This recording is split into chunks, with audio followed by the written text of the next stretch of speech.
Curso de xadrez.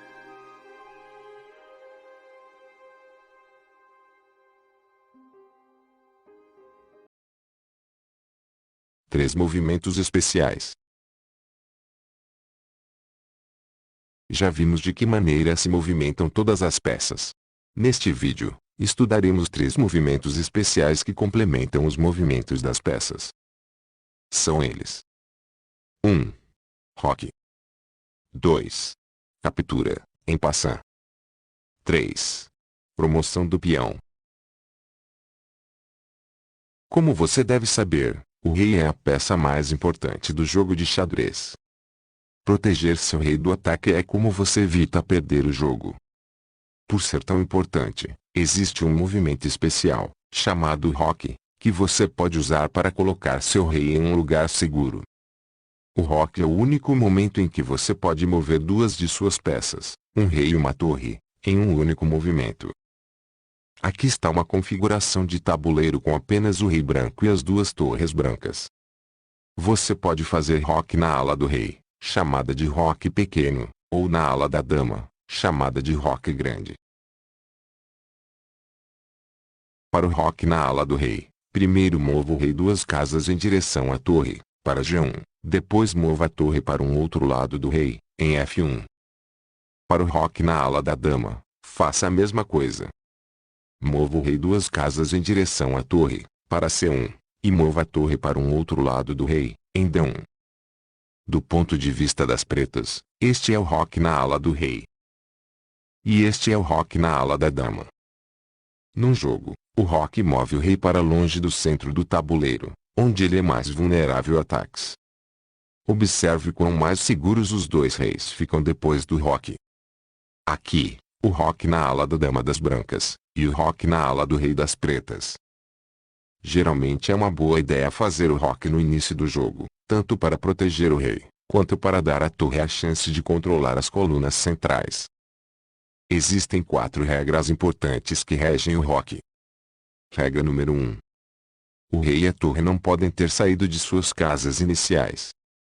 Nesta configuração do tabuleiro, as brancas não podem fazer roque em nenhum dos lados, porque ambas as torres se moveram de suas casas iniciais. Mesmo que uma das torres recue, as brancas ainda não conseguem fazer o roque. Regra número 2. Todos os espaços entre a torre e o rei devem estar desocupados. Neste diagrama, as brancas não podem fazer roque na ala do rei porque o cavalo está no caminho. Mas ele pode fazer roque na ala da dama, porque todos os espaços entre o rei e a torre estão vazios. Regra número 3. O rei não pode estar em xeque. Nesta configuração do tabuleiro, parece que as brancas podem fazer roque na ala do rei, porque nem o rei nem a torre se moveram da sua casa inicial, e os espaços entre a torre e o rei estão vazios. No entanto, o rei branco está atualmente em xeque do bispo preto em B4, então não pode fazer o roque. Regra número 4. As casas pelas quais o rei passa não podem estar sob ataque, e, como você nunca pode mover seu rei para o xeque, a casa para a qual ele está se movendo também não pode estar sob ataque. Neste diagrama, os espaços entre o rei e a torre na ala da dama estão abertos. No entanto, 2 dos quadrados estão sob ataque. A casa, D1, está sob ataque do bispo preto em G4, então o rei branco não pode passar por cima dela. E a casa, C1, está sob ataque da torre em C8, então o rei não pode pousar nela. Resumindo, as 4 regras que regem o roque são: 1. O rei e a torre não podem ter saído das suas casas iniciais. 2. Todos os espaços entre o rei e a torre devem estar vazios. 3. O rei não pode estar em xeque. E 4. As casas pelas quais o rei irá passar não podem estar sob ataque, nem a casa onde o rei irá pousar. En passant é um tipo especial de movimento de captura apenas para peões. O termo en passant significa de passagem em francês. No xadrez, significa capturar um dos peões do seu oponente se ele passar furtivamente pelo seu, movendo duas casas. Veja como funciona. Suponha que você acabou de mover seu peão branco para E5. Agora, seu oponente move um peão 2 casas para frente até F5, parando o próximo peão branco. Normalmente, você não seria capaz de capturar este peão. No entanto, neste caso, você pode capturar o peão preto em passante movendo seu peão diagonalmente atrás do peão preto no seu próximo movimento. Você o captura como se ele tivesse movido apenas uma casa no movimento anterior. Existem duas regras muito importantes que regem em passante. 1.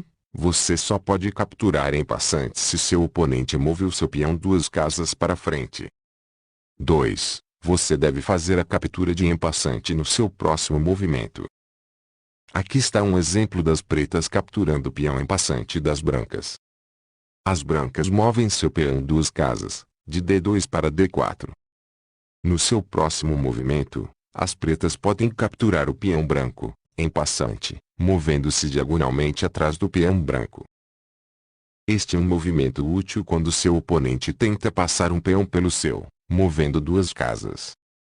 Mas lembre-se, se quiser capturar em passante, você deve fazê-lo no próximo movimento.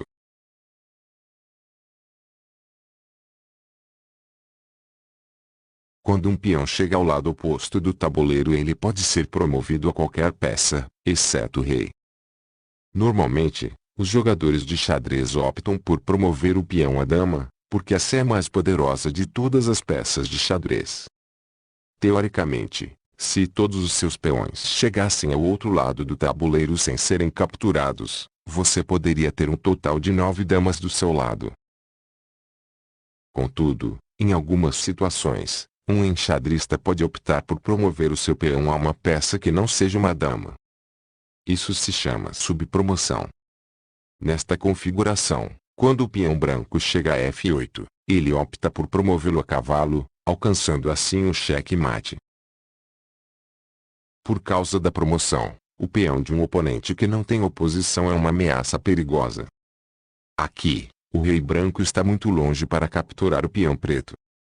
As pretas agora podem vencer o jogo com facilidade. Lembre-se, apenas os peões podem ser promovidos. Isto torna os peões mais valiosos do que parecem à primeira vista. Uma promoção pode alterar instantaneamente o equilíbrio de poder em um jogo.